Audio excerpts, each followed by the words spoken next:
ಉತ್ತರಾಖಂಡದ ರಾಜ್ಯದ ಹಲ್ದಾರ್ ವಾನ್ನಲ್ಲಿ ರಾಜ್ಯಸಭೆಯ ಪ್ರತಿಪಕ್ಷ ನಾಯಕರಾದ ಮಲ್ಲಿಕಾರ್ಜುನ ಖರ್ಗೆ ಅವರು ಕಾರ್ಯಕ್ರಮದಲ್ಲಿ ಭಾಗವಹಿಸಿದ ನಂತರ ವೇದಿಕೆ ಶುದ್ಧೀಕರಣ ಮಾಡಿರುವ ಘಟನೆಯ ಕುರಿತು ನಿಷ್ಪಕ್ಷಪಾತ ತನಿಖೆ ನಡೆಸಬೇಕು ಎಂದು ಕಾಂಗ್ರೆಸ್ ಪಕ್ಷದ ಮುಖಂಡರಾದ ಲಕ್ಷ್ಮೀ ಜಮಾದಾರ್ ಆಗ್ರಹಿಸಿದ್ದಾರೆ.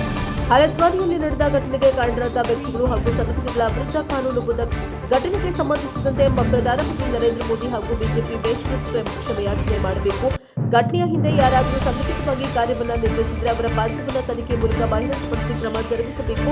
ಜಾತಿ ಆಧಾರಿತ ಅವಮಾನ ಮತ್ತು ಅಸ್ಪೃಶ್ಯತೆಯ ಮನೋಭಾವವನ್ನು ಉತ್ತೇಜಿಸುವ ಯಾವುದೇ ಕೃತ್ಯಗಳ ವಿರುದ್ಧ ಸರ್ಕಾರ ಕಠಿಣ ಕ್ರಮ ಕೈಗೊಳ್ಳಬೇಕು ಎಂದು ಆಗ್ರಹಿಸಿದರು.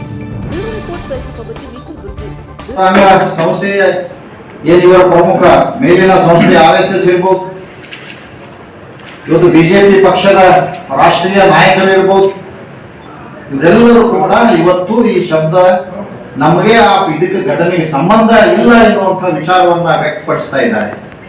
ಒಂದು ಕಡೆ ಇವ್ರು ವಿಚಾರ ಇಲ್ಲ ಅಂತ ವ್ಯಕ್ತಪಡಿಸ್ತಾರೆ, ಇನ್ನೊಂದು ಕಡೆ ಇವ್ರದೇ ಅಂಗಸಂಸ್ಥೆ ಇವತ್ತು ಶ್ರೀರಾಮ ಸೇನೆ ಅಲ್ಲಿರುವಂತಹ ಮುಖ್ಯಸ್ಥರು ಇರ್ಬೋದು, ಕಾರ್ಯಕರ್ತರು ಇರ್ಬೋದು, ಹೌದು ನಾವು ಮಾಡಿದ್ದು ನಿಜ ಇದೆ, ಈ ವೇದಿಕೆ ಶುದ್ಧೀಕರಣ ಮಾಡಬೇಕಾಗಿದೆ, ಮಾಡಿದ್ರೆ ಅಂತ ಹೇಳ್ತಾರಲ್ಲ, ಇದೊಂದು ಹೇ ಕೃತ್ಯ. ಇವತ್ತು ಬಿಜೆಪಿ ಇದರಿಂದ ತಪ್ಪಿಸಿಕೊಂಡು ಹೋಗುವಂತ ಕೆಲಸ ಮಾಡಬಾರದು ಅಂತ ನಾವು ಈ ಸಂದರ್ಭದಲ್ಲಿ ತಮ್ಮ ಮೂಲಕ ಹೇಳಲಿಕ್ಕೆ ಇಷ್ಟಪಡ್ತಾ ಇದ್ದೇವೆ. ಬಂಧುಗಳೇ, ನಾವೆಲ್ಲರೂ ಕೂಡ ವಿಚಾರ ಮಾಡಬೇಕಾಗಿದೆ. ಇವತ್ತು ಯಾವುದೇ ಪಕ್ಷ ಇರಲಿ, ಯಾವುದೇ ರಾಜಕೀಯ ವ್ಯಕ್ತಿ ಇರಲಿ, ಅವರ ಸಾಮಾಜಿಕ ಹಿನ್ನೆಲೆಯನ್ನ ತೆಗೆದು ಅವಮಾನಿಸುವ ಕೆಲಸ ಆಗ್ಬಾರ್ದು.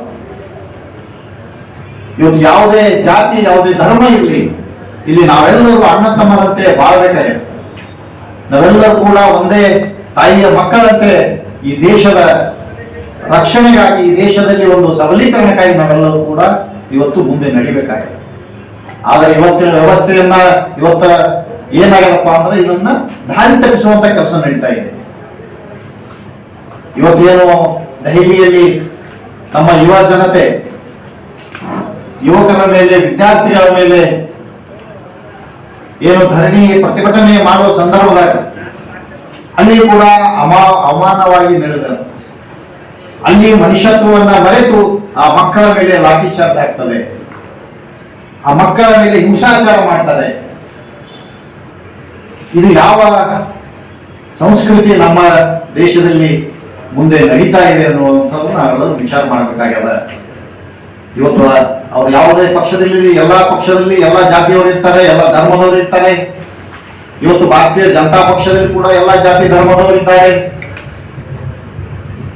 ಎಲ್ಲಾ ಜಾತಿ ಧರ್ಮದವರನ್ನ ಒಂದ್ ಕಡೆ ತಗೊಂಡು ಹೋಗ್ಬೇಕಾಗ್ಯದ. ಆದ್ರೆ ಇಲ್ಲಿ ನೋಡಿದಾಗ ನಮಗೆ ಇವತ್ತು ಹಿಂದೆ ಏನು ನಮ್ಮ ದೆಹಲಿಯಲ್ಲಿ ದೇಶದ ಏನು ಪಾರ್ಲಿಮೆಂಟ್, ಹೊಸ ಪಾರ್ಲಿಮೆಂಟ್ ಆಯಿತು, ಆ ಪಾರ್ಲಿಮೆಂಟ್ ಉದ್ಘಾಟನೆಗೆ ಈ ದೇಶದ ಪ್ರಥಮ ಪ್ರಜೆ ರಾಷ್ಟ್ರಪತಿಯವರನ್ನೇ ಕಡೆಗಣಿಸಲಾಯಿತು.